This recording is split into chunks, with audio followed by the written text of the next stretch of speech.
My name is Blair Fowler. I'm 29 years old. And last week, I watched my mother's entire career collapse because of one photograph she forgot to destroy. You've probably seen her, Victoria Fowler, the perfect mom. 500,000 followers hanging on her every word about raising children with love, patience, and grace. Her blog posts get shared by parenting magazines. Her book just hit the bestseller list. But here's the thing. She has 3 children. Her blog only shows 2. I'm the one she cut out. Literally. Every family photo, every Christmas card, every milestone post. There's always a cropped edge where I used to be. Last week, a reporter wanted to interview the perfect family. Mom agreed. She thought she had everything under control. She didn't know I still had the originals. Before I tell you what happened in that studio, please, if you're enjoying this story, take a moment to like and subscribe, but only if you genuinely like it. Now, where are you watching from and what time is it there? Drop it in the comments. Let me take you back 4 weeks, to the night I got a phone call that changed everything. The ER was chaos that night. Code blue in Bay 3. A car accident victim in trauma. I'd been running for 11 hours straight when my phone buzzed in my scrub pocket. Unknown number. Area code 847. My hometown. I let it ring. Whoever it was could wait. The patient in front of me couldn't. 20 minutes later, I was in the break room staring at the voicemail notification. My finger hovered over delete. Nothing good ever came from that area code. I pressed play. Ms. Fowler, my name is Karen Mitchell. I'm a journalist working on a piece about parenting influencers. I need to speak with you about your mother, Victoria Fowler. My coffee cup stopped halfway to my mouth. I found a school enrollment record from 2009. You were listed as Victoria Fowler's daughter, but according to everything public, she only has 2 children. A pause. I'd really like to hear your side of the story. I deleted the voicemail. Then I sat in the dark break room, hands shaking. 12 years. 12 years I'd spent building a life where that woman didn't exist. I had a career, an apartment, friends who knew nothing about the girl I used to be. And now a stranger was asking me to dig it all up. I caught my reflection in the window. There it was, the thin scar above my left eyebrow. A reminder I couldn't delete no matter how hard I tried. My phone sat on the table like a grenade with the pin half pulled. I should have blocked the number, should have pretended I never heard that message. Instead, I saved it. I saved her number too. I didn't know why. Not then. But some part of me, the part I'd spent 12 years trying to silence, already knew I'd call her back. The first time my mother erased me, I was 14 years old. I remember the day perfectly. December 23rd, 2009. She was launching her blog, Perfect Mom Life, and needed photos for the header. Blair, come help me scan these, she called from the office. I was excited. This was rare. Mom asking for my help with something she cared about. I carried stacks of family photos to the scanner, handling each one like it was precious. Because they were precious. To me. This one's my favorite. I held up our Christmas photo from the year before. Dad had lifted me onto his shoulders to put the star on the tree. Madison was laughing. Tyler was just a toddler in Mom's arms. We looked happy. We looked like a family. Mom took the photo, studied it for a long moment. Then she opened Photoshop. I watched her select the crop tool. Mom? What are you doing? The composition is better this way. Her voice was flat, clinical. You were blocking Madison's face.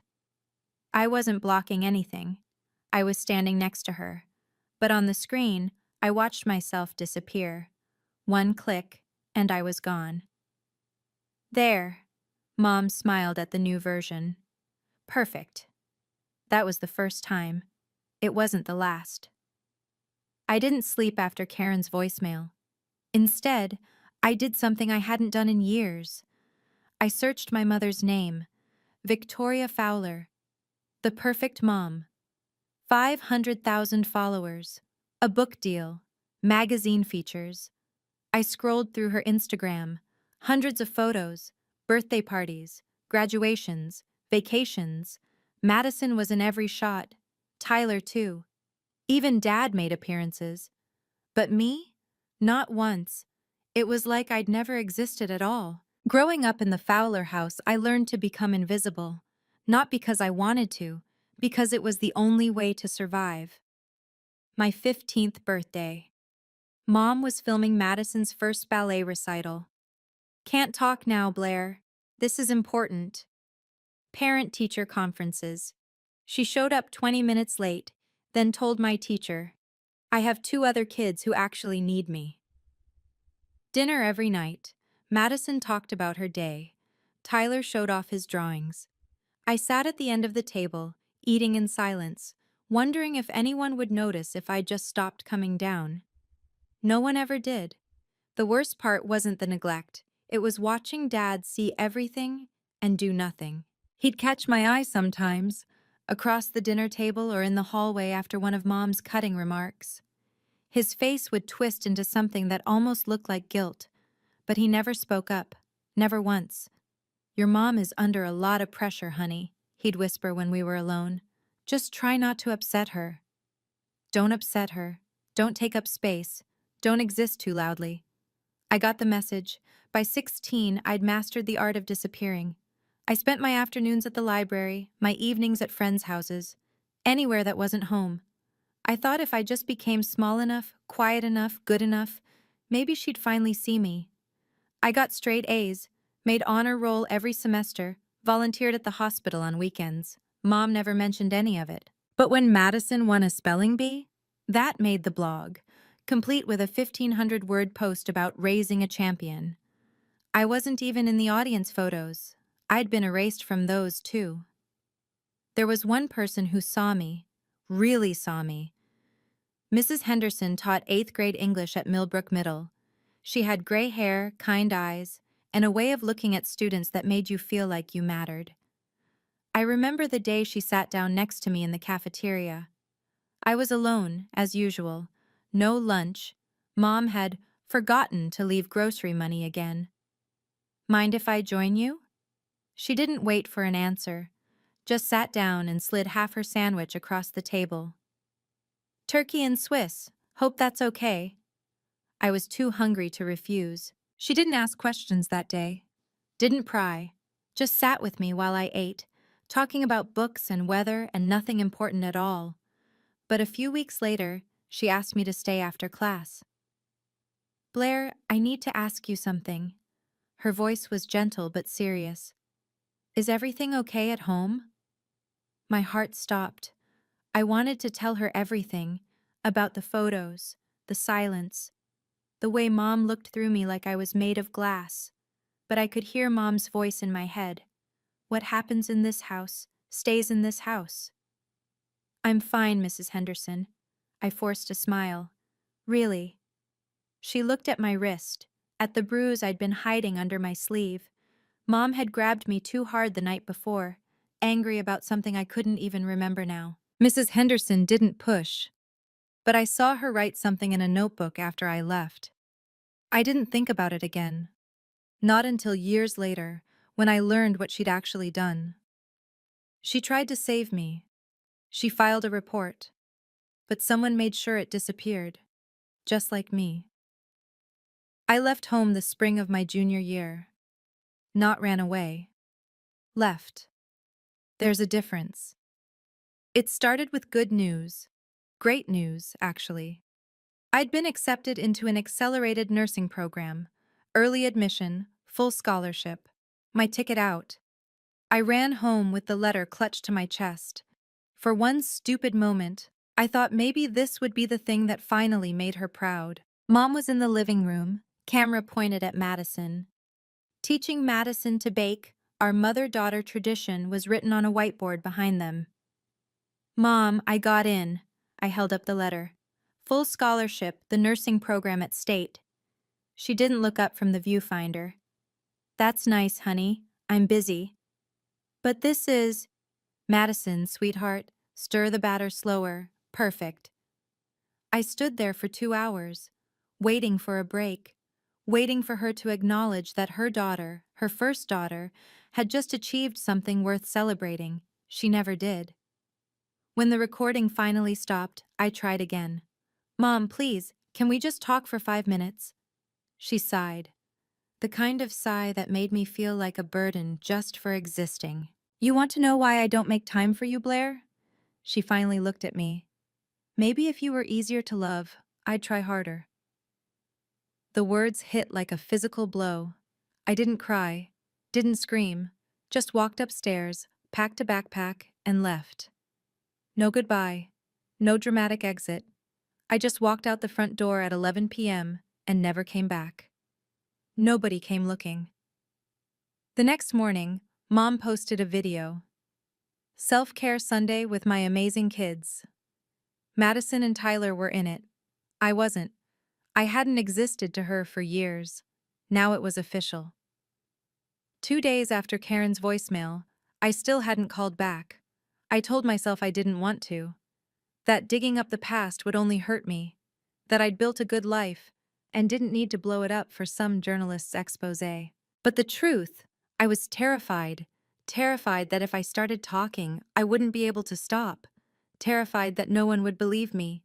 Terrified that maybe, just maybe, Mom was right. Maybe I really was too damaged to love. Then came the shift that changed everything. I was checking vitals on Mrs. Patterson, a 73-year-old recovering from hip surgery. Sweet woman, sharp eyes. "You have kids, honey?" she asked while I adjusted her IV. "No, ma'am." "Family?" I hesitated. "It's complicated." She patted my hand. "Complicated means there's a story worth telling." Her words stayed with me through the rest of my shift. Worth telling. Was my story worth telling? At 11 p.m., I sat in my car in the hospital parking lot, Karen's number on my screen. 12 years I'd been running. What if running was the thing keeping me stuck? I pressed call before I could change my mind. She answered on the first ring. "Blair Fowler? You've been waiting for this call." "I have." No pretense, no small talk. "I'm not writing a puff piece. I'm investigating influencers who build brands on lies. Your mother is on my list." "Why her specifically?" "Because she claims to have 2 children, but I have documents that suggest otherwise." A pause. "I found your school records, Blair. Your medical records, too. You existed. And someone went to a lot of trouble to make sure the world forgot." My hands were shaking. "What exactly do you want from me?" "The truth. And any evidence you might have." Evidence. I thought of the box in my closet. The one I hadn't opened in 12 years. "We should meet." The box was exactly where I'd left it. Top shelf of my closet, behind winter coats I never wore. Written in black marker. 2009, do not open. I'd carried that box through 6 apartments, 3 cities, and 1 very bad breakup. Never once opened it. Never even looked inside. Until now. The cardboard was soft with age. I cut through the packing tape with scissors, hands steady despite everything. Inside, my high school diary. A few paperback novels. A friendship bracelet from a girl whose name I couldn't remember. And a manila folder. My heart stopped when I saw it. I'd forgotten. Somehow, impossibly, I'd forgotten that I'd taken these photographs. Dozens of them. The originals, the ones Mom had scanned before her edits. Christmas 2008, the 4 of us in front of the tree. Me standing next to Madison, both of us laughing. Easter 2007, family brunch at Grandma's house. I was holding baby Tyler. Mom's birthday, 2009. The whole family gathered around her cake. I was the one who'd made it. I spread them across my bed, then pulled up Mom's Instagram on my phone. The same photos, but different. Every single one had been cropped. I was surgically removed from each shot, as cleanly as if I'd never been there at all. Then I found the email, printed out, folded, shoved at the bottom of the folder. I didn't remember saving this either. From victoria.fowler@gmail.com to diane.russo@brightliterary.com.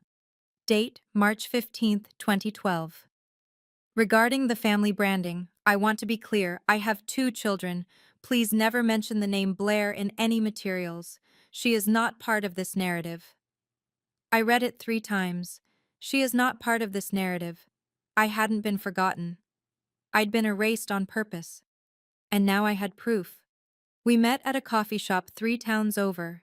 Neutral territory. Karen was younger than I expected, late 30s maybe.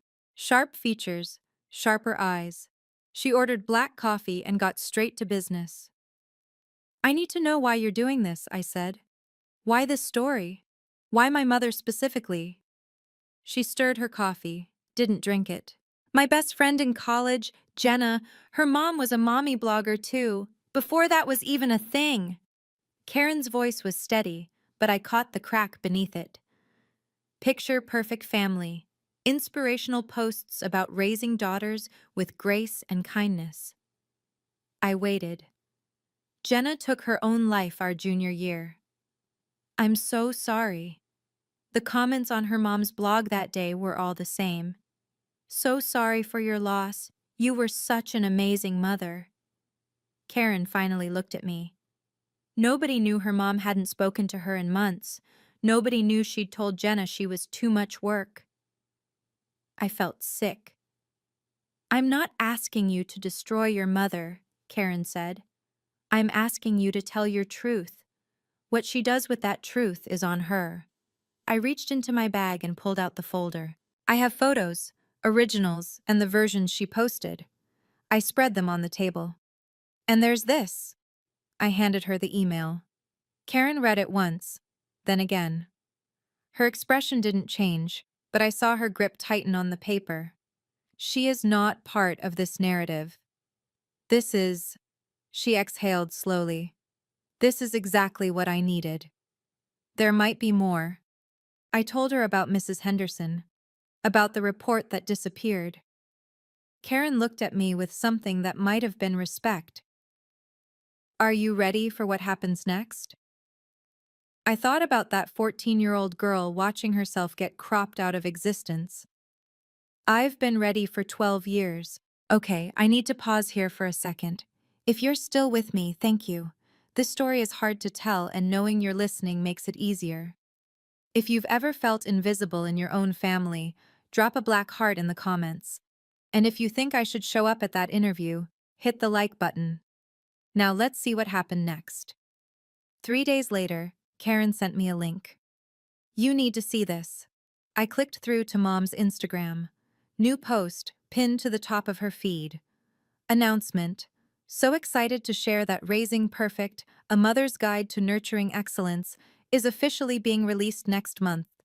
To celebrate, I'll be doing an exclusive TV interview with the whole family. Stay tuned for details. The photo showed Mom, Dad, Madison, and Tyler arranged in their living room like a catalog spread. Everyone smiling, everyone perfect. Below it, a promotional video. I pressed play against my better judgment. What's your secret to raising such wonderful children? The interviewer asked. Mom's face filled the screen, glowing with that practiced warmth she'd perfected over the years. Presence, she said. I'm always there for my kids. Every milestone, every tear, every triumph. I never miss a moment. I slammed my laptop shut. Never miss a moment? She missed 18 years of mine. My phone buzzed. Karen. The interview is in 2 weeks. Live broadcast, local station.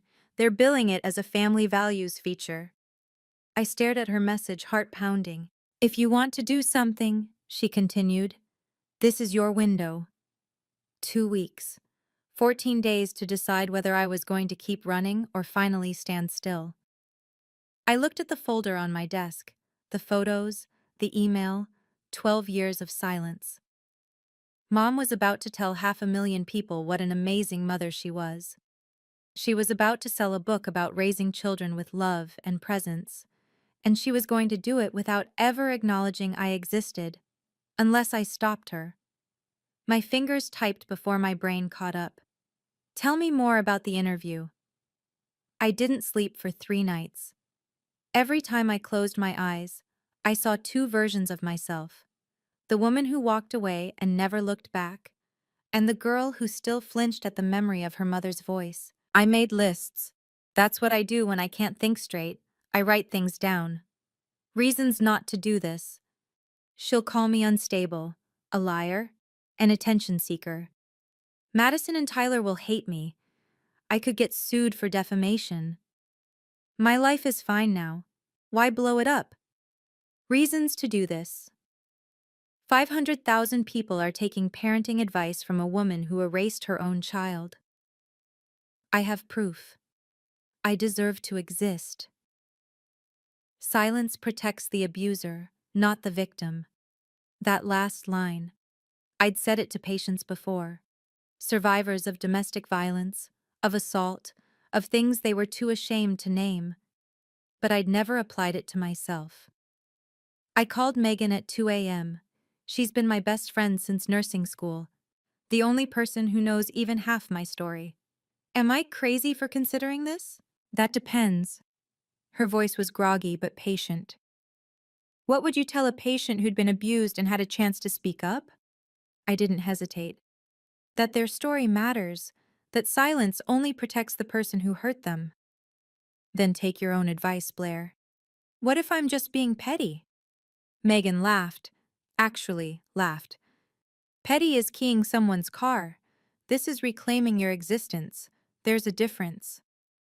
I hung up and stared at the ceiling until dawn. By the time the sun came up, I'd made my decision. I wasn't doing this for revenge. I wasn't doing it to destroy her. I was doing it for the 14-year-old girl who was told she was too hard to love. She deserved better than silence.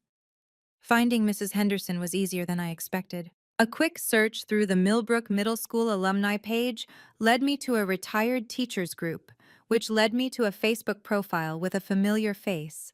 Still kind, still warm, just a few more lines around the eyes. I called the number listed before I could lose my nerve. Mrs. Henderson, this is Blair Fowler. You probably don't... Blair! Her voice broke on my name. Oh my God! Blair! 20 minutes later, I was in my car, driving 3 hours to my hometown for the first time in 12 years. Her house was small and cozy, walls lined with books and photographs of smiling students. She hugged me the moment I walked through the door. A real hug, the kind that says, I see you. I've thought about you so many times, she said, pouring tea with shaking hands. I always wondered what happened, if you were okay. I'm okay now.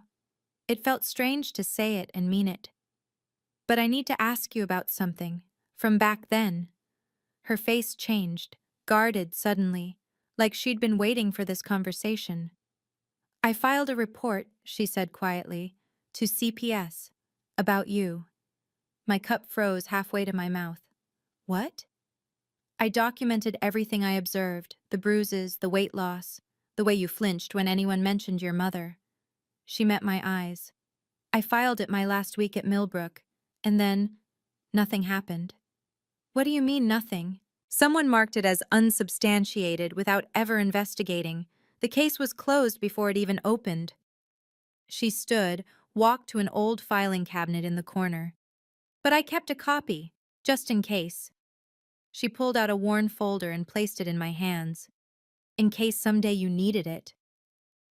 I had 2 pieces of evidence now. The picture was getting clearer. I was halfway home when my phone rang. The name on the screen made my hands go numb. Madison Fowler. I'd saved her number years ago. Some masochistic impulse I never quite understood, but she'd never called. Not once in 12 years.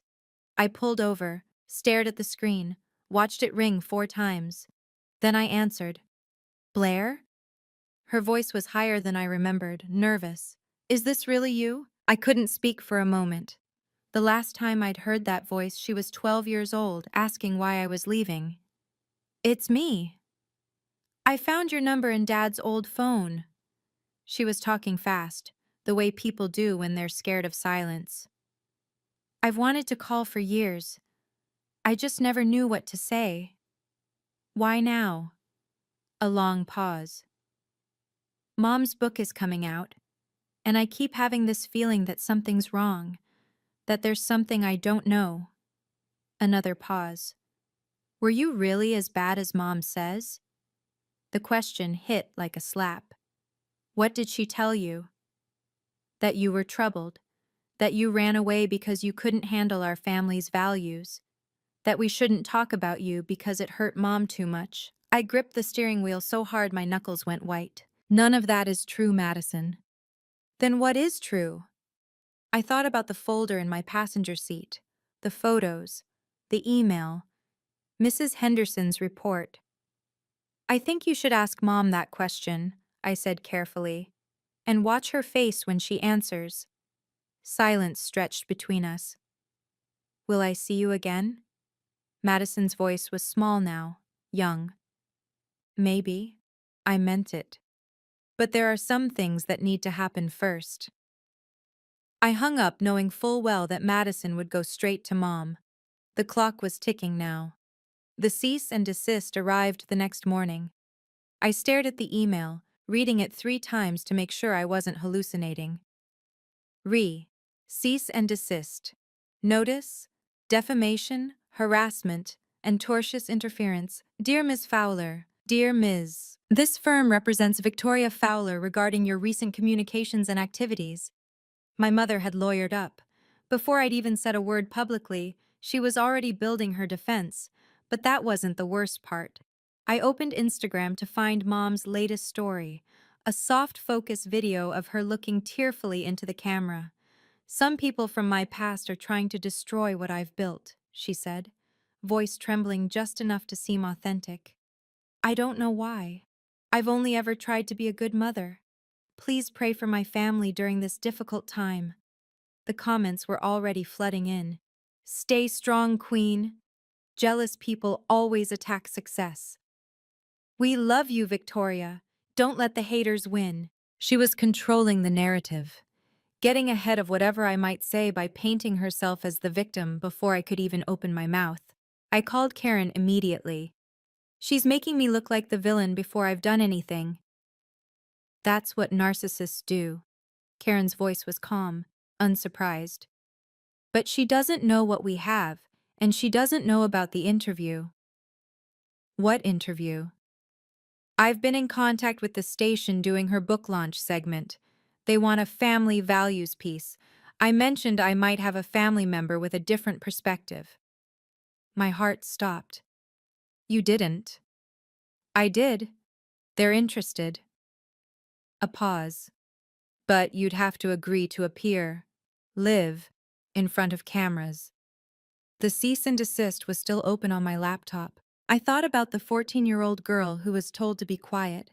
Set it up. The night I committed, I stood in front of my bedroom mirror trying on outfits like I was preparing for battle. Navy blazer, white blouse, professional but not cold. I caught my reflection and froze. For a split second, I wasn't 29 anymore. I was 14, standing in this exact pose, trying to see what my mother saw when she looked at me, trying to figure out what was so unlovable. My phone buzzed. Karen. Producer confirmed, you'll come on after Victoria's segment. She doesn't know you're coming. Neither does her agent. I typed my response before I could second-guess myself. I'll do it, but I have conditions. My conditions were simple, 1. This wouldn't be a Jerry Springer ambush. Professional and factual only. 2. Victoria would have a chance to respond to everything I said. I wasn't interested in a one-sided takedown. 3. Madison and Tyler were off limits. They were victims too, in their own way. 4. I would only state facts I could prove. No accusations I couldn't back up with evidence. Karen called me 10 minutes later. You're protecting the family that hurt you. I'm protecting my integrity, I corrected. If I stoop to her level, I become her. Silence on the other end. You know this might not work, right? Karen's voice was gentle. She spent 12 years building this narrative.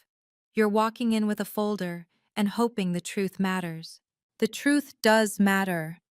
I looked at the folder on my desk, the photos, the email, Mrs. Henderson's report. And if it doesn't, at least I'll finally know. I sent my RSVP to the producer that night. Point of no return. In 2 weeks, I would look my mother in the eye for the first time in over a decade, and this time, she wouldn't be able to edit me out. The knock came at 10 p.m., the night before the interview. I wasn't expecting anyone. Megan was on shift. Karen was prepping final details. I'd planned to spend the evening reviewing my notes and trying not to throw up. I opened the door.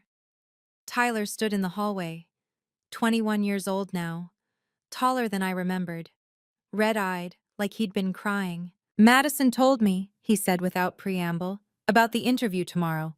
I had to come." I stepped aside to let him in, still too shocked to form words.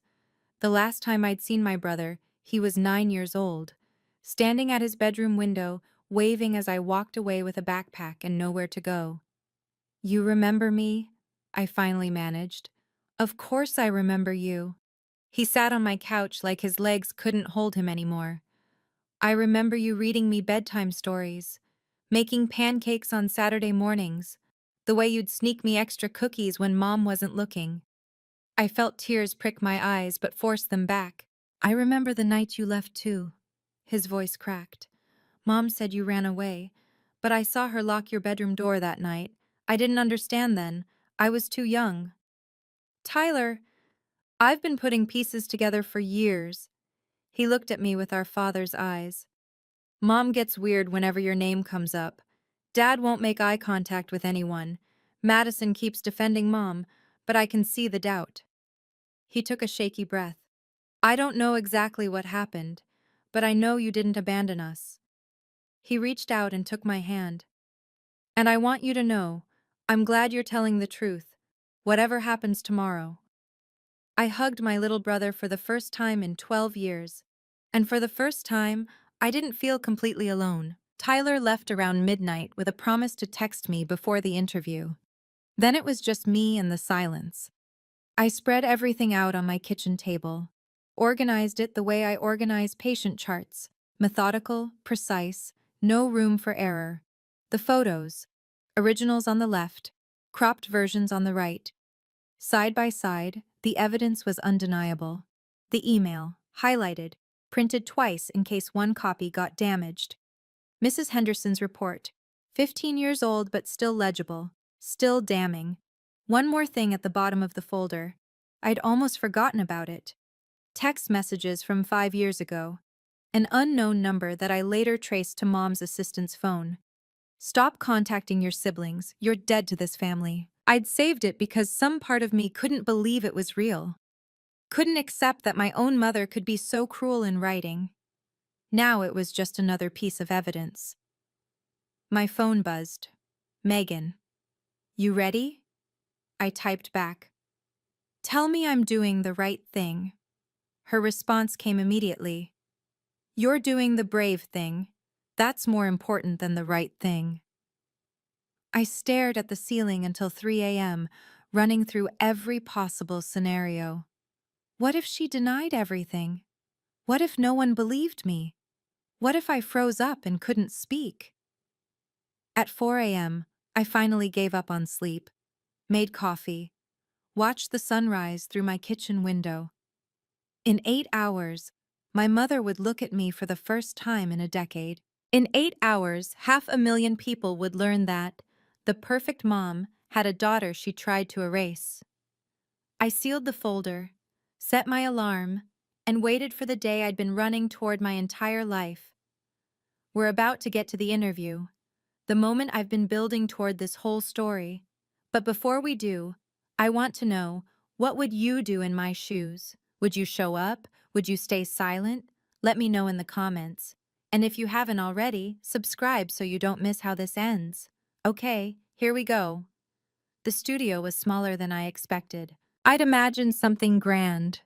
Lights, cameras, an audience of hundreds. Instead, it was a modest local station with worn carpet and fluorescent lighting, about 50 people in folding chairs, mostly women who looked like they'd come straight from book club. Perfect. Intimate. Nowhere to hide. Name? The security guard barely looked up from his clipboard. Blair Fowler. I'm here for the Victoria Fowler segment. He scanned the list, frowned. You're not on here. Check with the producer. Karen Mitchell arranged this. He made a call. I waited in the lobby, folder pressed against my chest like armor. That's when I heard it. Her laugh. I'd know that sound anywhere, bright and practiced, designed to charm. It floated down the hallway from somewhere near the green room. Then I saw them. Victoria walked first, wearing cream-colored cashmere and a smile that could sell anything. Behind her, Madison in pastels, Tyler in a blazer, Dad looking like he'd rather be anywhere else. And next to Mom, a sharp-featured woman in a designer suit. Had to be Diane Russo, the agent. They were heading to the green room. They hadn't seen me yet.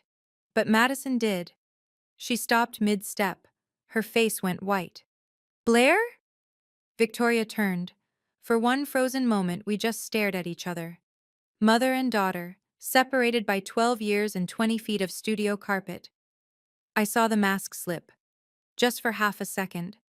Fear and fury flickered across her features before she smoothed them into something resembling composure.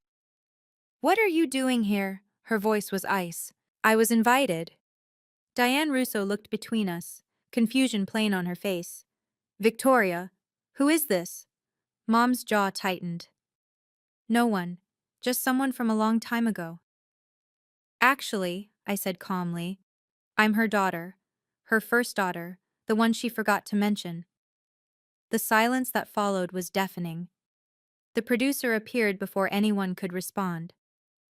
Ms. Fowler, both of you? She looked harried, clearly not prepared for family drama in her hallway. We're about to go live. Victoria, you're up first. And you, she pointed at me. Come with me. I was led to a small room with monitors showing the live feed. Karen was already there, tablet in hand. You okay? Ask me in an hour. On screen, Victoria settled into her interview chair like she owned it. The host, a cheerful blonde named Janet, leaned forward with practiced interest. We're here with Victoria Fowler, author of the upcoming book, Raising Perfect. Victoria, tell us, what's the secret to raising such wonderful children? Mom's face transformed, soft, warm, the perfect mother. Presence, she said. I'm always there for my kids. Every milestone, every tear, every triumph. I never miss a moment. I felt Karen's hand on my shoulder, steadying. Some critics say your social media paints too perfect a picture, Janet continued. What do you say to that? I share our real life. Mom laughed lightly. The good days and the challenging days. What you see is who we are, warts and all. I actually snorted. Warts and all? She cropped me out of every wart. On screen, they cut to Madison and Tyler sitting beside their parents. Madison's smile looked painted on. Tyler stared at his shoes. And Richard, what role do you play in this perfect family?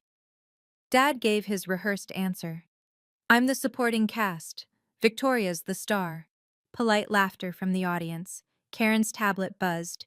She checked the message, then looked at me. You're up in 2 minutes. I picked up my folder. 12 years of silence. It ended now. The lights were brighter than I expected. I walked onto the set as they came back from commercial, every step feeling like I was wading through water. The audience murmured. Victoria's face went rigid. We have a surprise guest joining us, Janet announced, reading from a teleprompter she clearly hadn't seen before. Someone who claims to have a different perspective on this perfect family. Please welcome Blair Fowler. I sat down across from my mother, close enough to see the vein pulsing in her temple. Madison gasped audibly. Tyler's expression flickered, something that might have been relief. Dad looked like he was calculating the nearest exit. Behind the cameras, I spotted Diane Russo sitting up straighter, phone already in hand. Blair?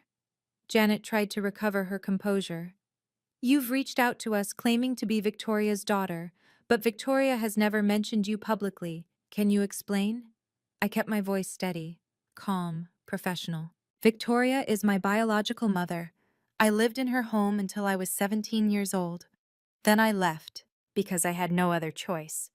This is my estranged daughter, Victoria cut in smoothly.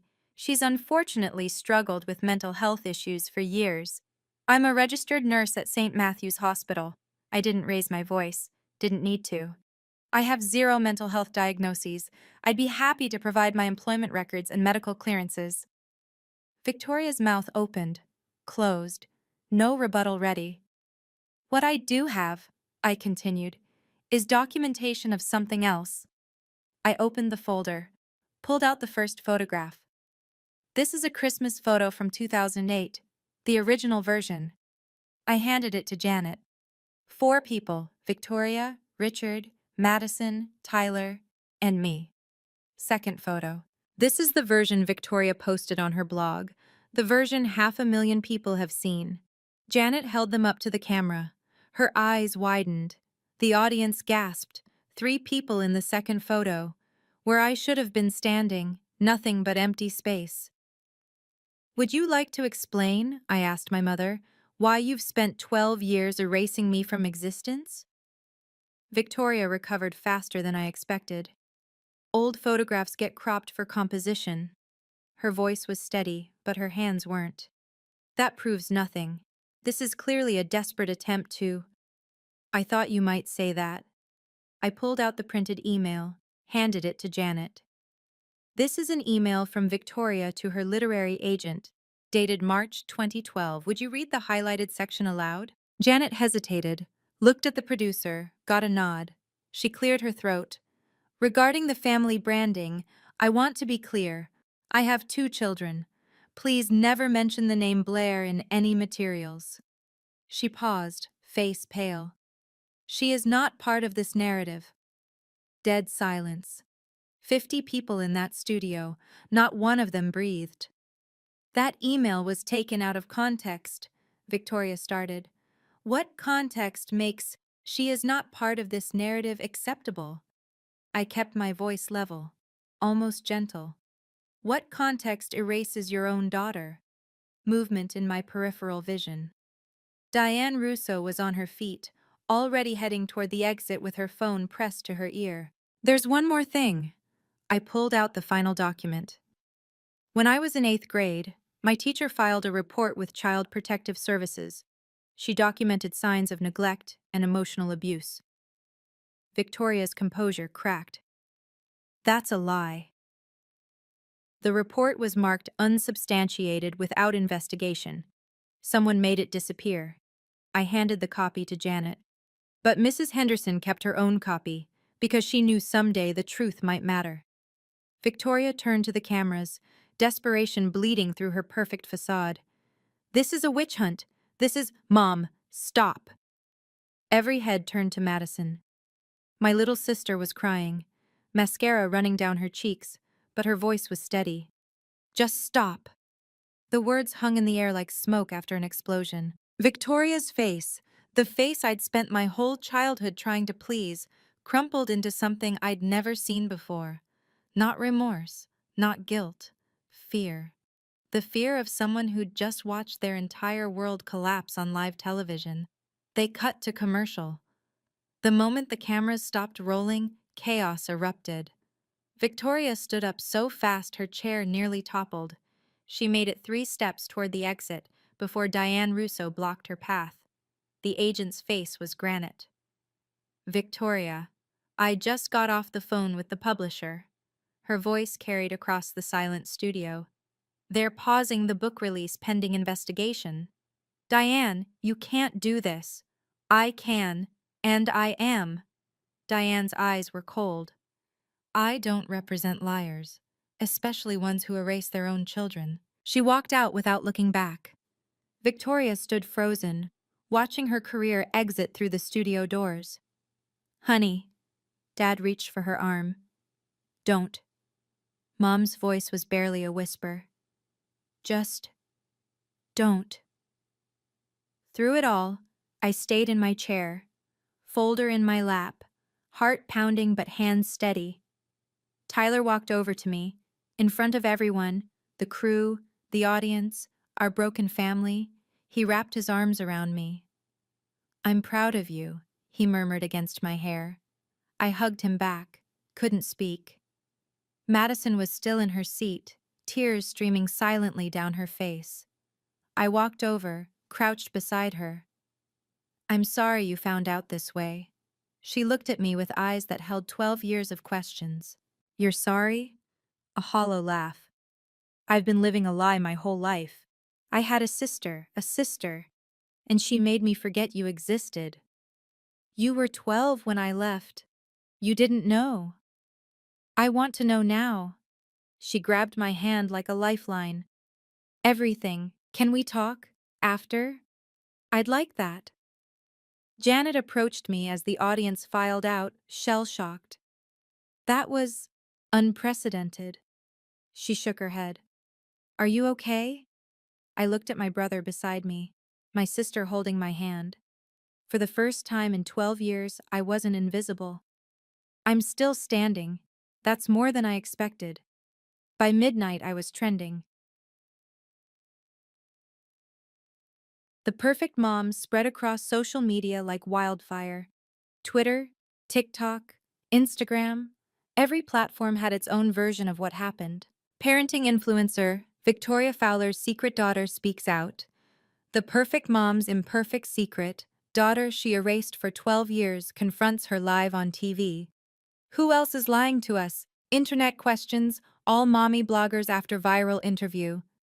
I watched mom's follower count like a stock ticker. Down 5,000, 10,000, 20. Karen's article dropped at 6 a.m. Full story, the photos, the email, Mrs. Henderson's statement. By noon, every major outlet had picked it up.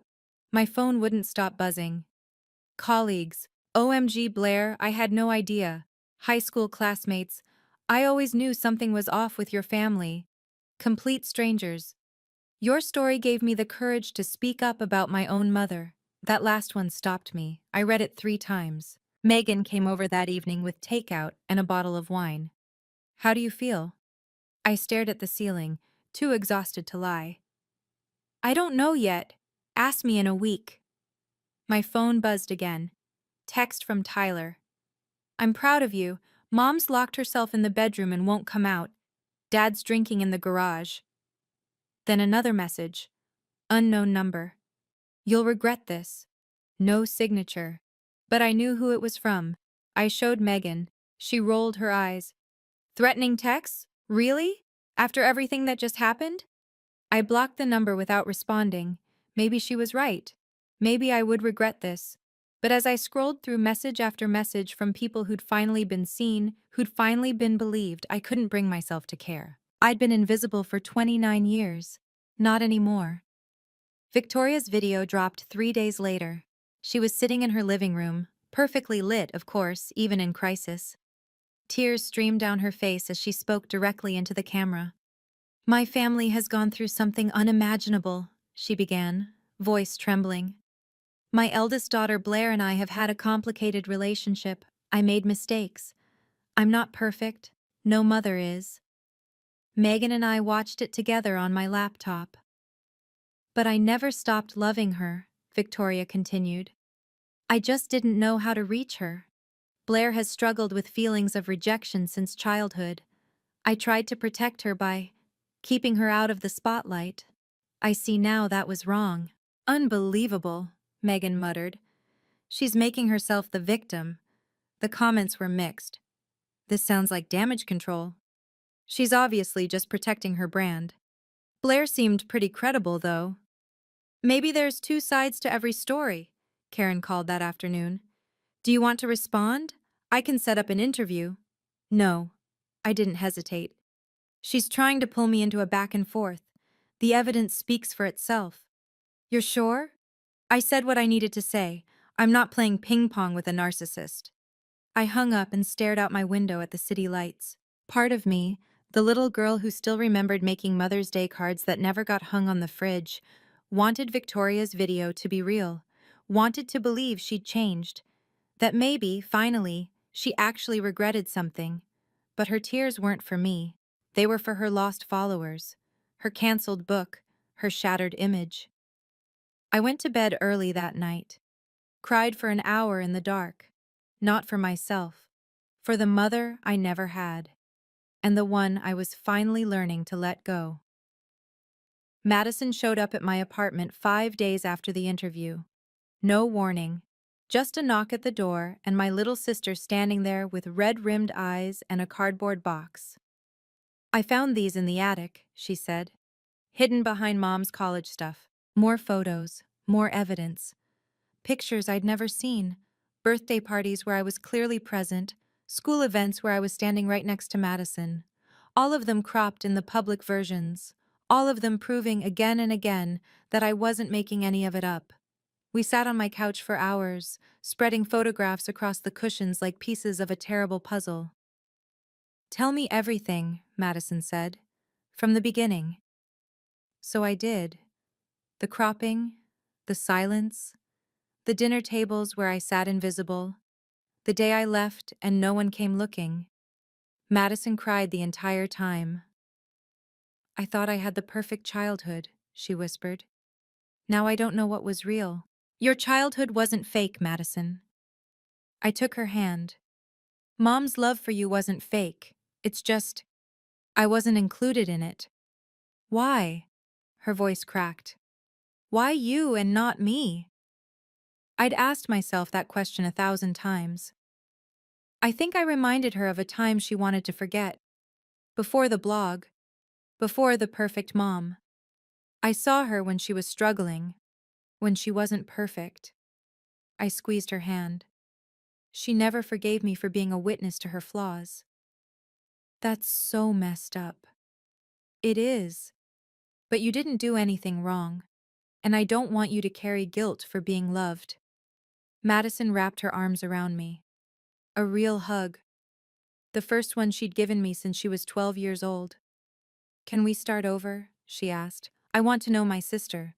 "I'd like that too." My father called 2 weeks after the interview. I almost didn't answer. But something in me, maybe the part that still remembered him teaching me to ride a bike, pressed accept. "Can we meet?" His voice was hoarse, exhausted. Just us. I chose a coffee shop across town, public enough to feel safe, private enough for hard conversations. He looked like he'd aged 10 years. Wrinkled shirt, unshaven face, eyes that wouldn't stay still. "I owe you an apology," he said before I could even sit down. 12 years too late." I waited. "I knew what your mother was doing." The words came out like they'd been trapped for years. "I watched her crop you out of photos. I heard her tell you that you were hard to love, and I did nothing." "Why?" He stared at his coffee, unable to meet my eyes. "Because I was weak. Because confronting Victoria meant confronting myself. Because being married to the perfect mom was easier than being married to a flawed woman I'd have to actually work with." He finally looked up. "I chose easy over right. Every single day, I chose easy." The admission hung between us. "I'm not asking for forgiveness." His voice broke. "I don't deserve it. But I want you to know, it wasn't you. It was never you. You were the best thing in our family, and I threw you away." I studied the man who'd been my father for 17 years, the man who'd watched me suffer and never once intervened. "I don't know if I can forgive you," I said finally. "Maybe someday. Maybe never." He nodded, accepting. "But thank you for finally saying it." He left money on the table and walked out without looking back. I sat there for another hour, alone with my coffee and the weight of everything unsaid. The call came exactly 1 month after the interview. I was making dinner, something I'd actually started enjoying now that I had people to cook for. Madison came over twice a week, Tyler on Sundays. My phone lit up. Victoria Fowler. I stared at it for 3 rings. 4, 5. Then I answered. "You destroyed everything I built." No hello, no preamble, just her voice, cold and cracking. No. I turned off the stove. You destroyed it yourself. I just showed people what you'd hidden. I gave you a home, food, and education. You gave me just enough to survive while making me feel like nothing. I kept my voice calm, refused to let her drag me into screaming. That's not parenting, that's barely tolerance. Silence stretched between us. You don't understand. Her voice shifted, smaller now, almost vulnerable. When I look at you, I see every failure I ever had, every time I wasn't good enough. You were proof I wasn't the mother I wanted to be. So you erased me instead of working on yourself. Maybe. A long exhale. Maybe that's exactly what I did. I waited for more. An apology. An explanation. Something. It didn't come. I don't need your apology anymore, I said finally. I don't need you to validate my existence. I know I exist, I know I matter, whether you admit it or not. You sound like you've moved on. I'm getting there. More silence. Goodbye, Mom. I hung up before she could respond. Stood in my kitchen for a long moment, waiting for something. Anger, grief, satisfaction. What I felt instead surprised me. Peace. Not happiness, not closure exactly. Just quiet. The war was over. I'd survived it. 6 months later, I barely recognized my own life. Victoria's blog was gone, deleted, along with years of perfect family content. Her book deal evaporated. The followers who once hung on her every word had moved on to the next scandal. Last I heard, she'd started therapy. Whether she actually believed she needed it or just wanted the optics, I didn't know. Didn't really care anymore. She and Dad were separated, heading for divorce. Madison moved to a city 40 minutes from me. She calls every Sunday, sometimes twice. We're learning to be sisters. Real sisters. Not the cropped-out fantasy version Mom created. I'm starting therapy too, she told me last week. Processing the fake childhood thing. That's healthy. I learned from the best. She paused. My sister, the nurse who survived 18 years of being invisible and came out the other side intact. I didn't feel intact most days, but I was getting there. Tyler graduated college in May. He spent Thanksgiving with me instead of our parents. First time in 12 years I cooked a turkey. Dad sends cards on holidays now. I read them. Haven't responded yet. Maybe someday. Karen won a regional journalism award for her article. She dedicated it to her friend Jenna, who didn't survive her own mother's perfect family performance. Mrs. Henderson became a minor celebrity in our hometown. She advocates now for better CPS follow-up, making sure reports like hers don't disappear into bureaucratic black holes. As for me, I got promoted to senior nurse. My apartment has photos on every wall now. Pictures of me, Madison, Tyler. Pictures where nobody's been cropped out. I started journaling again, writing down the story I'd been too scared to tell. 6 months ago, I didn't exist. Now I have a family that chose me. Turns out that's enough. Some nights, I still take out the folder. Not to torture myself, just to remember. The photos look different now. Less like evidence and more like artifacts from another lifetime. The little girl in those pictures, smiling beside a mother who would eventually erase her, feels like a stranger. But she's also me. She's the reason I'm sitting here today.